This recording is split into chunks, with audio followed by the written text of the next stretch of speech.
had an affair with my husband's brother, a secret I thought would never be revealed. It was brief, meaningless, way before me and him were serious about us. I convinced myself it didn't matter. But on my wedding day, during his best man toast, he drunkenly brought it up, laughing in front of everyone. My husband didn't know. He wasn't supposed to. Until he did, and so did everyone else in both our lives. I should have felt beautiful that morning. I should have woken up nervous, excited, jittery in a fairy tale kind of way. But instead, I woke up with a stomachache that wouldn't go away. Not the butterflies kind, the guilt kind. I'd blamed it on the wine at the rehearsal dinner, or the late night, or the fact that I barely slept with my mom fussing over every last minute of the reception layout. But the truth, the real truth, was heavier than hangover nerves or bad sleep. It was him. Ethan, the best man, my fiancé's older brother. He was the reason my chest felt tight. The reason I'd avoided eye contact across the dinner table last night. The reason I stood frozen in front of the mirror that morning in my silk robe, staring at my own reflection like I was about to commit a crime instead of say I do. Because 3 years ago, for exactly 1 month, I'd slept with Ethan. And now, I was marrying his brother. Ryan, my fiancé, never knew. He had no reason to. It happened before we were serious. We were figuring things out at the time. Taking a break. I don't even remember who said it first, but we were both pulling away when it happened. He was working more, spending less time home. And Ethan? He was just there, at the right or wrong moment. It was fast, messy, fueled by alcohol and loneliness and poor judgment. I swear it never meant anything. We both swore it would never happen again. It, unfortunately, didn't stay that way. When Ryan and I got back together, well, not back together. We weren't technically broken up. When we got serious, about us, I kept my mouth shut. I convinced myself it didn't count. That it would only hurt him. That it was meaningless. Ethan didn't say anything either. We just carried on like nothing happened. And over time, it actually started to feel like maybe it didn't. Until the wedding. Until I saw Ethan's name on the seating chart as best man. I'd smiled when Ryan told me. Played the part. But inside, a cold pit opened up in my stomach that never fully went away. It wasn't even fear that he'd tell. It was fear of how he'd act. Ethan was unpredictable when he drank. That had been part of the problem. He wore charm like a mask and sarcasm like armor. And beneath it, he carried this streak of bitterness I'd always tried to ignore. By the time I was stepping into my dress that morning, I knew exactly where he'd be standing during the ceremony. Right next to my future husband. Right next to the man I was supposed to vow my life to. The irony felt cruel. I tried to laugh it off. I told my maid of honor, "God, if I pass out, just catch me, okay?" She laughed. She thought I was talking about nerves. She didn't know I was rehearsing a lie in my head. The ceremony went off fine. Perfect, even. The music was soft. The vows were personal. Ryan cried. Really cried. And I almost did too. Because for a moment, I actually let myself believe I deserved this. He looked at me like I was his entire world. And Ethan? He stood just behind him, hands folded, smile carefully in place. Not too wide, not too warm. He didn't look at me during the vows. But when Ryan slipped the ring on my finger, Ethan did something that made my stomach drop. He smirked, just barely. A flicker. No one else would have noticed. But I did. And in that moment, something in my chest twisted. He wasn't over it. Not the night we spent together. Not me. Not any of it. The reception hall was a blur of soft lights, laughter, and music. Flowers in every corner, tables dressed in white linen, candles flickering gently. I should have been soaking it all in. This was supposed to be the happiest night of my life. Instead, I felt like I was walking on a tightrope stretched over an abyss. I smiled at guests, hugged distant relatives, and said thank you 1,000 times. But my eyes kept drifting to the head table, where Ryan sat beside Ethan, his best man. Ryan was radiant, proud. So happy I almost wanted to cry again. But Ethan sat stiff, quiet, his gaze flickering over the crowd like he was somewhere else entirely. My chest tightened every time our eyes met, and I quickly looked away. The secret we shared, hidden beneath years of silence, was still alive in his eyes, and it was waiting to be dragged out in front of everyone. The night passed in a confusing haze of speeches and toasts. Ryan's father spoke with heartfelt emotion. Our friends told stories about how we met, how perfect we looked together. I laughed at the right moments, but my mind kept slipping back to Ethan. When he finally stood, I barely noticed at first. The room hushed as he lifted his glass and cleared his throat. That's when my heart started pounding. Not with excitement, but fear. He smiled that half smile, the one I remembered all too well. It wasn't warm, it wasn't friendly, it was calculating. He started off light, joking about childhood memories with Ryan, stories from their youth, teasing without cruelty. But then, slowly, his tone shifted. He paused, took a longer sip of his drink, and looked directly at me. "My sister-in-law," he said, his voice a little slurred but steady, "has always been good at keeping secrets." There was a nervous laugh from the crowd. I forced a tight smile, hoping to steer this away from dangerous territory. Then he said it, the words that cut deeper than any knife. "Back when we were all younger, before this day was even a possibility, we all made mistakes. Some bigger than others. Some closer to home than you might think." I felt every head turn to look at me. Heat rushed to my cheeks, and for a moment, I was certain I could hear the air stop moving. He was talking about us. The affair. The secret I'd buried. The room filled with uncomfortable silence. Ethan's eyes stayed locked on mine, half pleading, half daring me to speak. Ryan's smile faded, his brow furrowed. I wanted to disappear. I wanted to scream. I wanted to run. But I stayed frozen, trying to will myself invisible as the toast continued, words dripping with meaning without ever naming what happened. It was like a puzzle everyone was supposed to solve quietly, on their own. I caught Ryan's gaze once more. There was confusion there, yes, but also the first flicker of something else. Doubt. "I wasn't going to say anything," he continued, grinning like he was holding court at a bar instead of our wedding. "But hey, someone's got to say a few words about the lovely couple." Some guests chuckled. Ryan smiled. I didn't. Ethan's eyes bounced from Ryan to me, then lingered on me just a second too long. I felt it like a spotlight on my skin. I mean, you all know these two are perfect. Just perfect. Like straight out of a magazine, he said, raising his glass again. But, before all this perfect stuff, Elise and I, well, let's just say we go back. That got a few nervous laughs. Ethan kept going. Way back. Like late-night porch talks, cheap beer, sneaking around when nobody was looking kinda back. My stomach turned. Ryan still smiled, but it was starting to fade.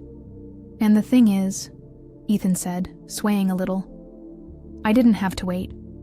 That's the part that always makes me laugh." He held his glass up higher, like he was toasting to his own memory. "You waited, bro. You chased. You got the fancy dinners, the ring, the aisle, the whole production. Meanwhile," he shrugged and chuckled, "I just got it for free." There was a flicker of laughter somewhere in the crowd. Then nothing. "Me?" he added, tapping his chest. "All it took was some bad music, a couch that smelled like takeout, and a night we weren't supposed to talk about. And man, did we laugh."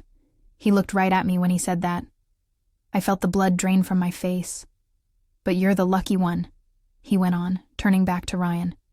"You got the real deal. Commitment, forever. I just got the sneak peek." Raised his glass again.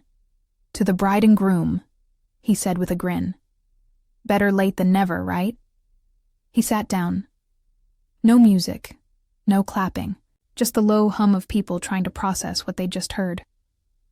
Ryan stared at me, and I stared at the floor, because I couldn't bear to see what I'd just broken in him. But by the time he was done, Mr. Callahan was already on his feet, moving toward him fast. Too late to stop the words, too late to put anything back in the bottle. The damage was done. Ryan wasn't smiling anymore, and I couldn't meet his eyes. Ethan was gone before dessert. Mr. Callahan gave a quiet apology to us both, but Ryan barely blinked.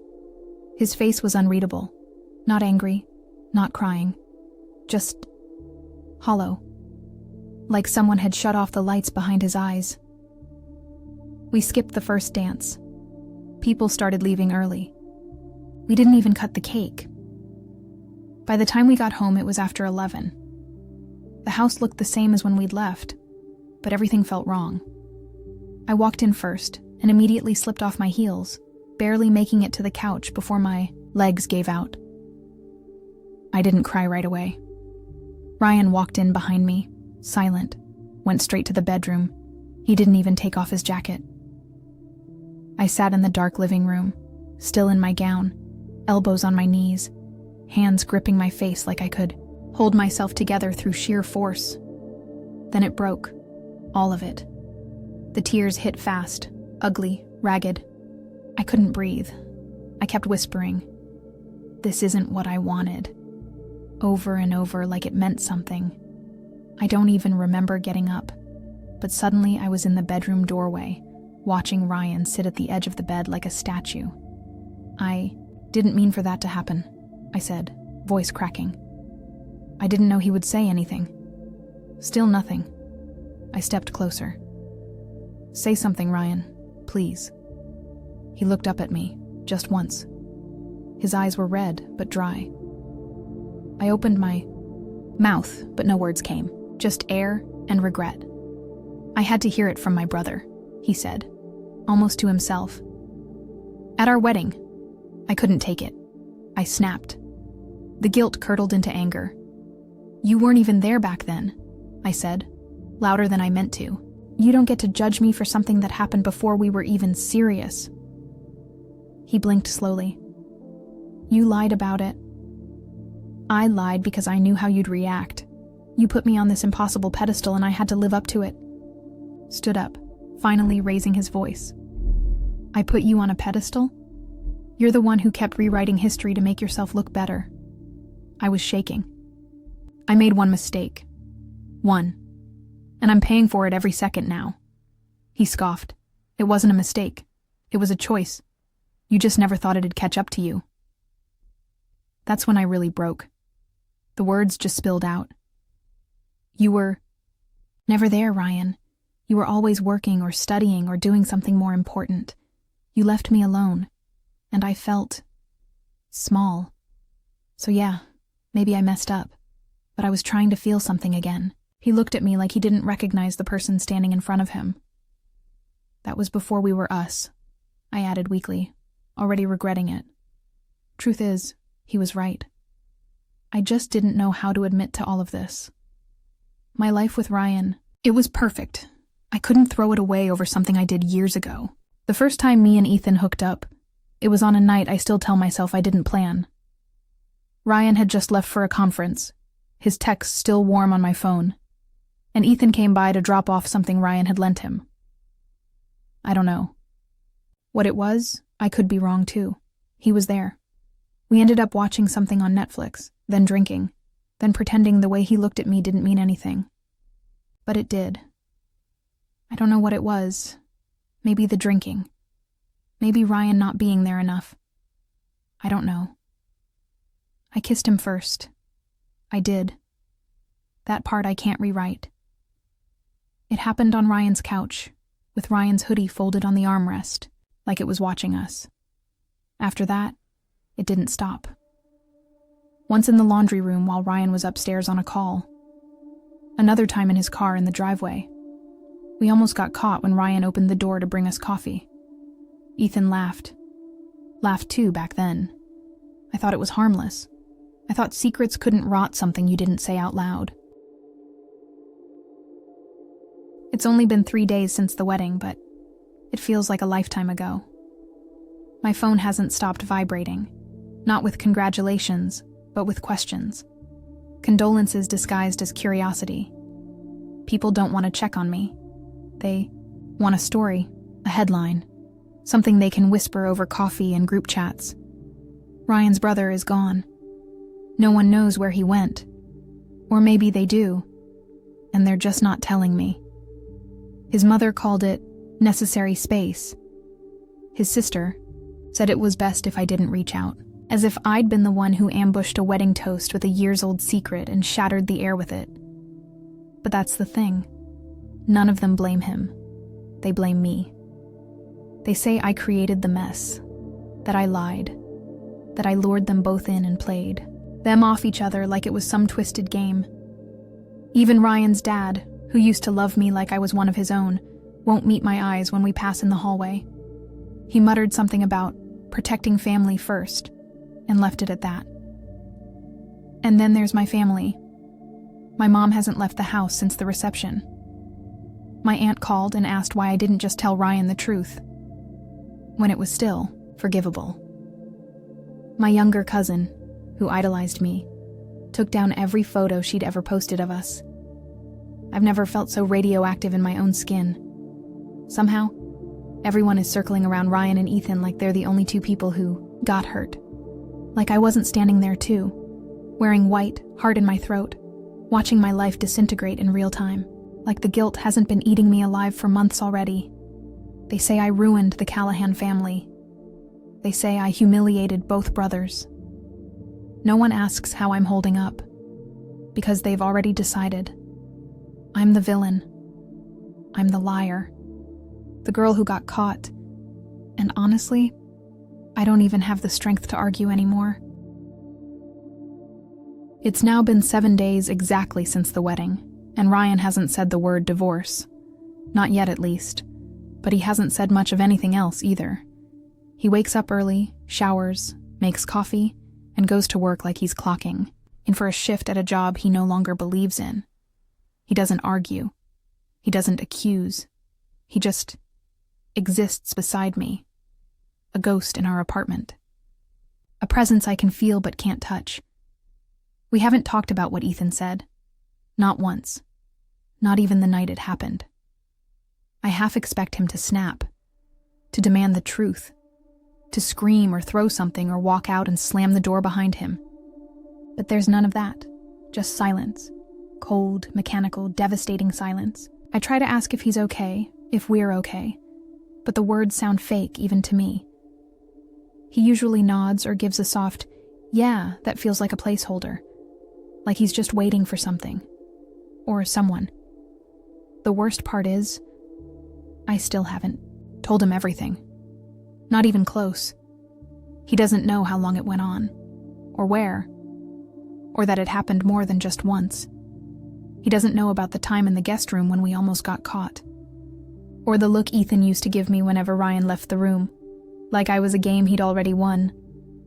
And I still can't bring myself to tell him. Every time I try, the guilt catches in my throat and turns to blame. I think about how Ethan laughed at the toast, like it was some inside joke. Like he'd done nothing wrong. I think about how no one stopped him, about how Ryan's family circled around him instead of me, like I was the one who planned it, like I put the drink in his hand and gave him the mic. My own parents won't look at me. My friends have gone quiet. I've never felt so hated and so alone. And yet somehow I keep telling myself maybe this isn't all my fault. Maybe if Ryan had just come home more. Maybe if he'd been more present. Maybe if Ethan hadn't. God, I don't even believe it when I think it. But the truth is unbearable. So I reach for excuses. I twist the past into softer shapes. Because if I let it hit me full force, If I let myself truly accept what I did, I don't know if I'd survive it. There's no screaming, no affair recovery therapy, no dramatic ultimatums, just this slow, aching drift, like we're quietly separating while still sleeping in the same bed. The ring still sits on my finger, but every time I look at it, it feels like it's counting, down and deep inside. I don't need him to say the word divorce for me to know it's coming. I feel it like a weight pressing down on my chest, tightening with every quiet moment between us.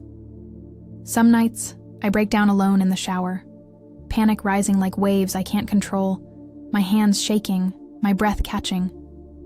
I'm scared, so scared. We promised forever with those vows, but now all I can see is this marriage unraveling in silence. And I don't think I'll even get the chance to say goodbye.